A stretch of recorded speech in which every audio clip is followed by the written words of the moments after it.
Hello everyone, welcome to another mini recipe.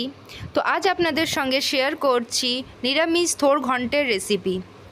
কেমন আছেন আপনারা? আশা করি ভালো আছেন, সুস্থ আছেন। আমিও ভালো আছি, সুস্থ আছি। যদি এই রেসিপিটা দেখে আপনাদের ভালো লাগে তাহলে অবশ্যই বাড়িতে বানিয়ে আমাকে কমেন্টের মাধ্যমে জানাবেন। আর আমার চ্যানেলটিকে লাইক, শেয়ার, সাবস্ক্রাইব করতে ভুলবেন না এরকম অনেক অ্যানাদার রেসিপিস দেখার জন্যে। এই রেসিপিটার মেন ইনগ্রিডিয়েন্ট হলো থোড়। তো এখানে আমি থোড়টাকে কেটে রেখেছি আর সাথে কেটে নিয়েছি একটা ছোট আলু। থোড় অনেকক্ষণ কেটে রাখার পর কিন্তু কালো হয়ে যায়, যাতে এটা কালো না হয় তাই জন্য এটাতে আমি সামান্য নুন আর একটু হলুদ দিয়ে ভিজিয়ে রেখেছি জলে। এরপর এটাকে আমি 80% মতন প্রেশার কুকারে সিটি দিয়ে একটু সিদ্ধ করে নেব। আর আলাদা সাইডে একটা মশলা বেটে নেব। তার জন্য নিয়েছি 1.5 ইঞ্চির মতন আদা আর নিয়েছি গোটা গরম মশলা, যার মধ্যে আছে দারচিনি, লং আর এলাচ। এবারে এটা আমরা একটু শিলনোড়ায় বেটে নিচ্ছি। তো এটা একটা নর্মাল একটা মশলা হবে, নিরামিষ মশলা। তো এটাকে ভালো করে আমাদেরকে বেটে নিতে হবে। তো এটা বাটা হয়ে গেছে, এই দেখুন।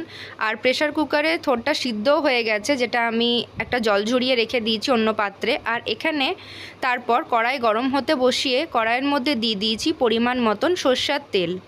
তেলটা যখন আমাদের গরম হয়ে যাবে তখন এর মধ্যে দিয়ে দেব তেজপাতা, গোটা জিরে আর শুকনো লঙ্কা আর ওই সিদ্ধ করা থোড় আর আলুটা। তারপর এটাকে একটু ভেজে নিতে হবে।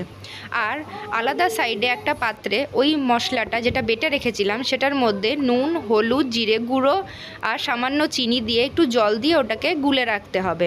নুন আর হলুদটা কিন্তু পরিমাণ বুঝে দেবেন, আগে অলরেডি সিদ্ধ করার সময় দিয়েছিলাম।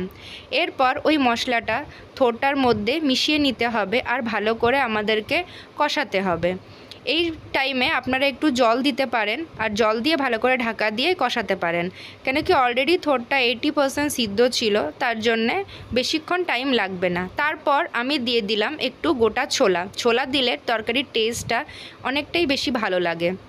আপনারা চাইলে স্কিপও করতে পারেন। এরপর আমি দিয়ে দেবো এর মধ্যে ঘি। এই যে ঘিটা দেখছেন এটা বাড়িতে বানানো হোমমেড ঘি। এটা আমি আমার মেয়ের জন্যে বাড়িতে সর তুলে বানাই। তো যদি এই ঘিয়ের রেসিপি আপনাদের লাগে তাহলে আমাকে কমেন্টে জানাবেন, আমি শেয়ার করে দেব। এরপর আমি থোড়টার মধ্যে দিয়ে দেব 1/2 চামচের মতন ঘি। বাস রেডি হয়ে গেল। এটাকে ভালো করে মিশিয়ে নিতে হবে আমাদেরকে আর চেক করে নিতে হবে যে থোড়টা ভালো মতন সিদ্ধ হয়ে গেছে। তাহলেই আমাদের রেডি। গরম গরম ভাতের সঙ্গে সার্ভ করুন এই নিরামিষ পদটি, যেটার নাম হচ্ছে নিরামিষ থোড় ঘন্ট।